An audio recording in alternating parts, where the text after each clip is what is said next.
제가 원래 전라도 사람인데 도시에서 제가 이제 초등학교 졸업을 하자마자 2월 18일 날 졸업하고 19일 날 백지로 나갔어요. 그래가지고 이제 제가 시골에 만약에 있었다면 예수님도 몰랐고 복음도 SDA 교회도 몰랐을 텐데 제가 이제 백지에 나가가지고 살다 보니까 어떤 착한 사람이 저를 이렇게 교회로 인도해 줘가지고 제가 이제 장로교회도 갔다가 직장 따라 감리교회도 갔다가 성결교회도 갔다가 그랬어요. 근데 이제 그 말씀을 가만히 이렇게 생각해 보면 장로님께서 이제 수가 여인이 여러 교회를 다니면서 진리를 찾았다 그랬잖아요. 그 말씀이 제 생애에도 좀 맞는 것 같아요.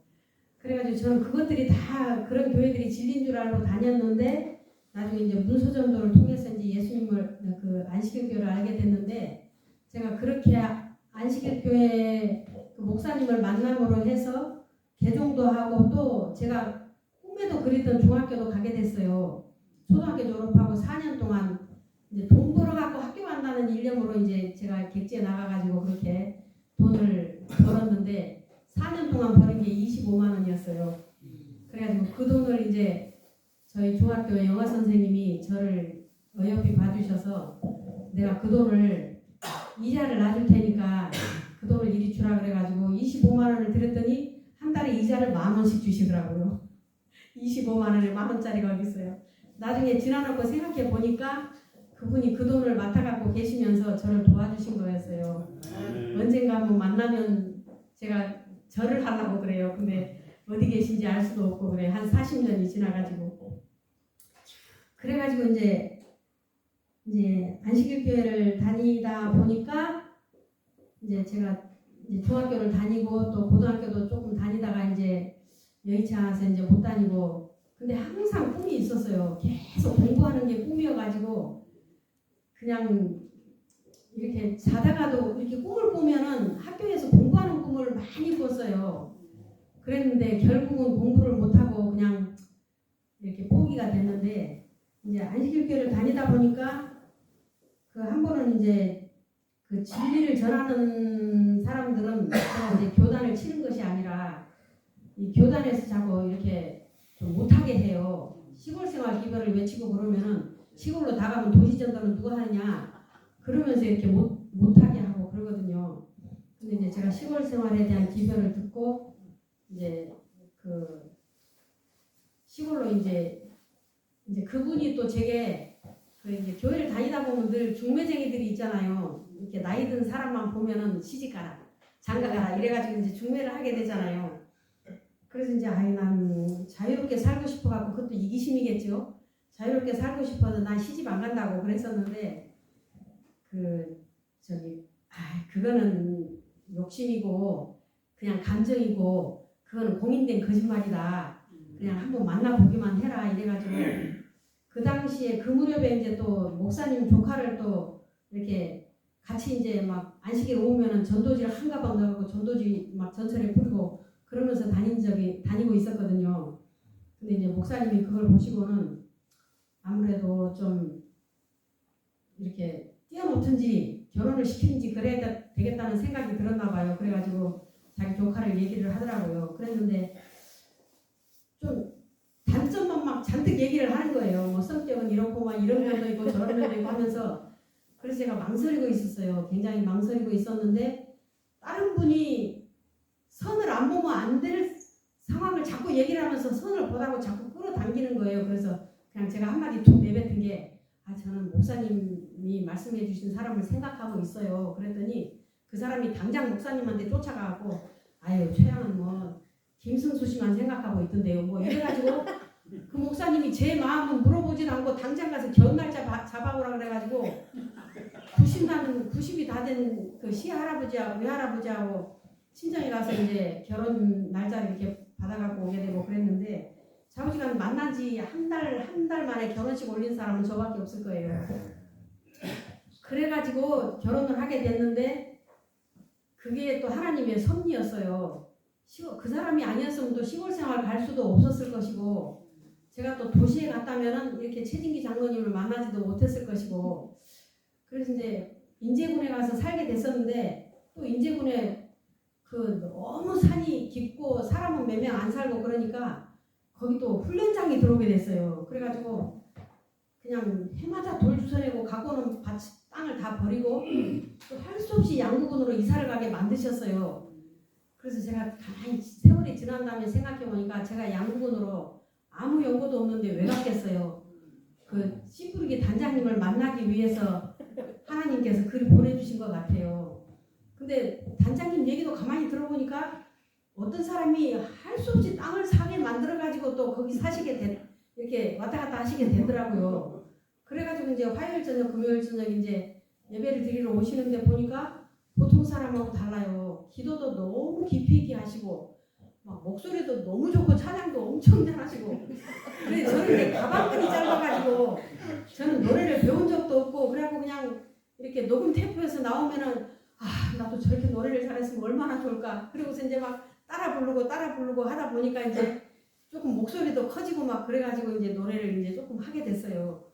그런데 저는 목소리가 엄청 안 좋은데 또 단장님께서 저를 이쁘게 봐주시고 자꾸 잘한다고 또 그래 주셔가지고 이렇게 특창도 하고 그렇게 됐어요. 하나님의 섭리가 너무나 놀라우신 게 어느 날 제게 그런 말씀을 하셨어요. 필리핀에 한 달 씨부르기 선교하려는데 갈래? 그러시더라고요.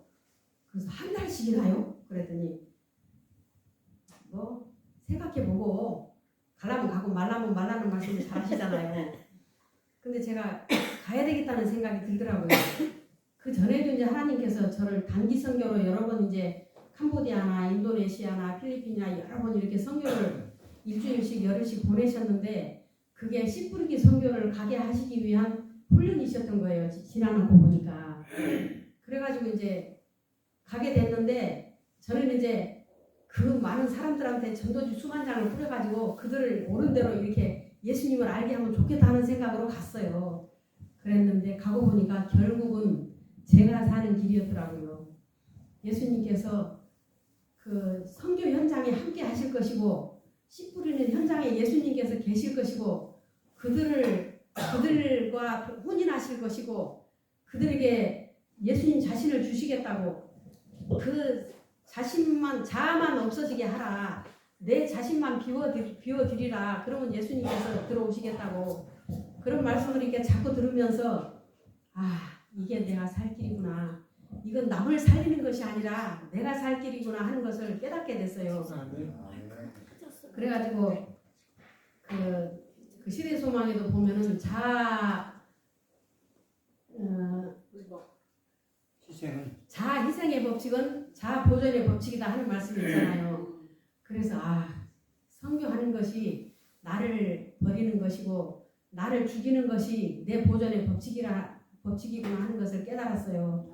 그래가지고 가자 그러시면 저는 언제든지 가겠습니다 하고 제가 이제 4년 동안 이렇게 직장일을 다녔었거든요. 근데 하나님께서 묘한 방법으로 저를 아프게 하셨어요. 제가 일이라 그러면 둘째 가라면 서러울 정도로 시댁 식구들이 제가 이제 농사일을 한 번도 안 해보고 도시에서 그냥 직장 생활하고 학교 다니고 그러다가 시집을 갔었는데 시집 식구들이 얼마나 일을 잘하는지 동네 사람들이 그랬어요. 호랑이가 무서운 것이 아니라 이제 우리 조카 이름이 안나였었는데 안나네 식구 일하는 것이 호랑이보다 무섭다 그런 말씀을 할 정도로 식구들이 이제 대가족으로 처음에 결혼해갖고 이제 형님네랑 시아주버님네랑 시어른들이랑 같이 살게 됐었거든요. 근데 그러면서 이제 시골에 대한 그 농촌에 대한 일을 배우게 됐었는데 처음엔 너무 못해갖고 막 울었어요. 다른 사람들은 밥 먹으면 저같이 가는데 저는 못 따라가는 거예요. 이렇게 풀이 하나 또 있으면 또 그건 다 뽑고 가고 그러고 싶어갖고 막 하다 보니까 눈 들어보면 저같이 가 있는 거예요. 그래가지고 난 못하겠어. 그러고 이제 그러니까 그럼 네가 밥이나 해라. 형님이 가서 밭을 내게 니는 밥이나 해라. 보니까 밥하는 건 더 무서운 거예요. 그래가지고 저는 그냥 차라리 밭일 할래요. 그래가지고 이제 따라다니면서 막 일 악물고 따라했어요. 그랬더니 나중에는 보니까 따라가지더라고요. 그래가지고 막 이제 일단은 어머님이랑 그런 분들은 체력이 약하잖아요. 저는 젊었으니까 체력이 있잖아요. 그래가지고 열심히 하다 보니까 그분들보다 더 잘하게 된 거예요. 그래가지고 이제 자신이 생겨가지고 무슨 일이든지 앞에 나서갖고 막 열심히 하다 보니까 일에는 일인자가 된 거예요.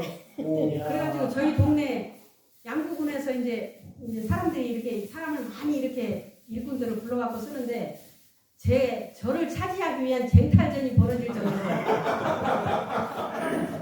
그래가지고 제가 직장에 다니는데 일요일마다 우리 집에 와라 아는 사람이 수도 없어요. 일요일날 안식일날 일요일날 쉬니까 안식일날은 이제 제가 교회를 가는 걸 아니까 일요일 하루만이라도 우리 집에 와서 일 좀 해달라 하는 사람이 막 엄청 많아졌어요.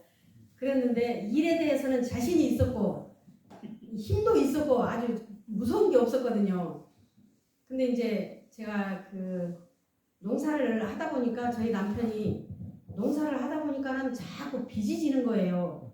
재료값 비싸지 인건비 비싸지. 그런데 어떤 해는 또 농산물 값이 폭락을 해요. 그러면은 값이 아무리 팔고 싶어도 값이 없으니까 이거 들어간 값도 생산비도 안 나오는 거예요. 팔아봐야. 그렇게 해서 빚도 지고 또 어떤 데는 막 농산물 값이 너무 좋아요. 근데 보면은 다 망가졌어요. 그래가지고 팔 게 없는 거예요. 그러다 보니까 그렇게 이제 빚이 많이 지다 보니까 남편이 농사를 포기를 하더라고요. 근데 우리가 시골 생활에 대한 그 개념을 잘못 알았어요. 시골 농사를 해가지고 돈을 벌어갖고 차를 굴리고 문화생활을 누리는 것이 아니라 나를 비우고 나 풀을 하나 뽑으면서도 내 마음속에 이기심을 뽑고 그게 예수님의 그 목적이셨는데 우리는 그걸 잘 몰랐던 거예요. 제가 성교를 다니면서 시골 생활에 대한 참 진리를 알았어요. 그래서 이제 다시 농사를 할 계획을 하고 있긴 하는데 그렇게 하다 보니까 이제 그 농사를 안 하고 자기는 이제 나가버리고 남자가 없으니까 농사를 혼자서 매년 해봤는데요. 빚이 터지더라고요. 그래가지고 남자를 사면은 인건비도 비싸지. 또 남자 일꾼이 내 남편처럼 못 해주잖아요. 그러니까 하다가 이제 저희 남편은 특이한 사람이에요. 생전 말이 없어요. 제가 처음에 결혼해갖고 자기 화났어? 그러면 아니 왜 근데 말을 안 해? 그러면 할 말이 없어. 그럴 정도로 말이 없는 사람인데 농사를 짓지 말라. 너도 해봐야 안 되니까 짓지 말라 그러는 걸 나 혼자서라도 해보겠다. 그래가지고 한 3년을 혼자 했는데 저희 남편은 하고 싶으면 다 해봐라 이거예요. 하다가 스스로 깨닫고 안 해야지 남이 말해갖고 듣겠냐 이거예요. 그래가지고 이제 농사를 안 하고 그 식물원에 우리 마을에 그 국립수목원 광릉내 수목원에서 이렇게 그 쉽게 말하면 분교처럼 내는 걸 뭐라 그러죠? 지점. 네? 지점. 네. 그 이제 본원에서 지점을 내 가지고 이제 식물원을 하나 가꾸고 있는 중이었어요. 그래가지고 이제 사람을 모집한다 그래서 이제 이제 입사 원서를 냈더니 합격이 되더라고요. 그래가지고 저는 별로 가진 것도 없는데 그 많은 이렇게 경쟁자들을 뚫고 제가 합격을 했어요. 그래가지고 좋다 그러고 다녔는데 한 4년 다녔더니 무릎이 아픈 거예요. 그래가지고 거기를 다니면서는 이제 막 8월 달에도 단기 선교를 가고 막 11월 달에도 단기 선교를 가고 그러니까 결근하는 걸 그렇게 싫어하더라고요. 그래가지고 이제 이것도 다니면 안 되겠구나 싶은 생각이 드는데 이제 무릎이 아프고 어깨가 아프고 그래가지고 일을 못 하게 된 거예요. 그래서 이제 그만두고 이제 알바나 살살 해야 되겠다 그러던 찰나에 저희 시풀기 단장님을 만난 거예요. 그러니까 하나님께서 모든 걸 다 포기하게 만드시고 제가 힘이 좋고 막 안 아프고 그랬으면은 그 일을 놓지 못했을 거예요. 근데 하나님께서는 굽이 저를 인도하셔서 제가 진리를 발견할 수 있도록 이렇게 도와주시는 것 같아요. 그래서 일본 선교 갔을 때도 이제 일본 사람들은 우리 단장님의 그 표현은 도덕이 하늘을 찌른다 그래요. 그 정도로 아주 정직한 데는 둘째가라면 서러운 사람들이고 길에서 누가 지갑을 주워가지고 이렇게 경찰서에 갖다 두면 혼난대요. 그 잃어버린 사람이 거기에 다시 찾으러 올 건데 그걸 왜 갖고 왔느냐 도로 제자리 갖다 놔라. 그럴 정도로 정직이 몸에 밴 사람들이에요. 근데 또 깨끗하기도 하고 남을 배려하는 것이 첫째더라고요. 항상 화장실에 가면은 신발을 다음 사람이 신기 좋게 딱 돌려서 세워놓고 이렇게 뒤돌아서 나와요. 그래서 이제 그렇구나. 이제 그리고 저도 이제 그 사람들을 이렇게 본받고 싶은 마음이 생겼어요. 그래가지고 저도 화장실 갔다 오면 아니면 뭐 신발 벗어놓는다든지 하면은 항상 이렇게 거꾸로 벗어놓는 이렇게 습관을 들이게 됐어요. 그리고 이렇게 보면은 자꾸 이렇게 신발을 이렇게 나가기 쉽게 돌려놓고 싶어요. 그리고 화장실에 가서도 막 사람들이 휴지를 이렇게 탁 뜯다 보면 이렇게 조그만 조각들이 떨어지는데 아무도 그걸 주울 생각을 안 해요. 그래서 저는 그거를 또 조그만 휴지를 또 떼가지고 싹 또 모아가지고 쓰레기통에 버리게 되고, 또 화장실에 가서 머리카락이 잔뜩 있으면 그것도 싹 걷어다가 또 버리게 되고. 일본병이 걸리셨네. 일본병. 그럴지도 모르겠는데 좌우지간 일본 사람들은 그렇게 도덕성이 강해요. 그런데 일본을 가보니까 너무 그 빛이 없어요. 그 예언에 대한 빛이 너무 없어서 너무 안타깝더라고요. 그래가지고 다시 일본에 가자 그러시면 또 갈 마음이 있습니다. 그래가지고 세천사의 기별을 집집마다 전해가지고 진짜 그 도덕성이 강한 사람들이 예수님을 알면은 얼마나 더 날개 돋친 듯이 그렇게 진실하게 살게 되겠다 싶어서 제가 참 일본 사람들을 사랑하게 됐어요.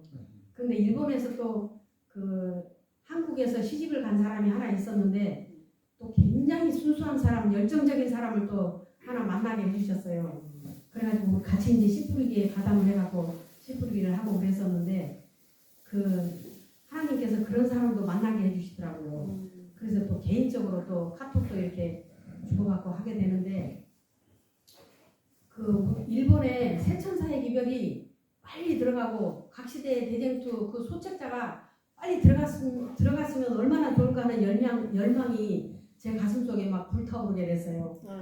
그래서 어디든지 씨를 뿌리러 가자 하는 곳에는 제가 가겠습니다 하고 대답을 했어요. 아멘. 그래가지고 요양보호사 자격증도 따고 아까 말씀하셨지만 버스 운전 자격증도 따고 그랬는데 그런데 들어갈 수가 없어요. 제가 이제 편한 일을 하려고 그런 자격증을 땄었는데 제가 좀 힘이 들더라도 알바를 하다가 언제든지 씨 뿌리기를 가자 그러시면은 가야지 하는 마음을 가지고 그런 것도 내려놓게 됐습니다. 그래서 제게 생명을 주신 하나님께 참으로 감사하고 저를 또 불러주신 그 씨 뿌리기 단장님께 너무 감사한 마음이 있습니다. 여러분들도 하나님께서 치고 아프고 기다리고 그럴 때까지 기다리지 마시고 언제든지 나서서 그 씨 뿌리기를 하면은 그 씨 뿌리기 현장에 하나님께서 함께 하신다고 하셨고 선교하는 것이 바로 예수님을 만나는 길이고 그 현장에 함께 하시겠다고 했고 밤중 소리가 외쳐질 때 신랑이 이러다 맞으러 나오라 하고 외친 사람이 씨 뿌리기 하는 사람들이라고 했잖아요. 그래서 그런 말씀들을 들으면서 제 자신을 점점 더 이렇게 강하게 이렇게 예수님께 붙들어 매고자 하는 그런 마음이 정말 강렬하게 일어났습니다. 그래서 우리 모두 함께 그 선교를 하면서 예수님을 만나는 우리 모두가 됐으면 좋겠습니다. 아멘.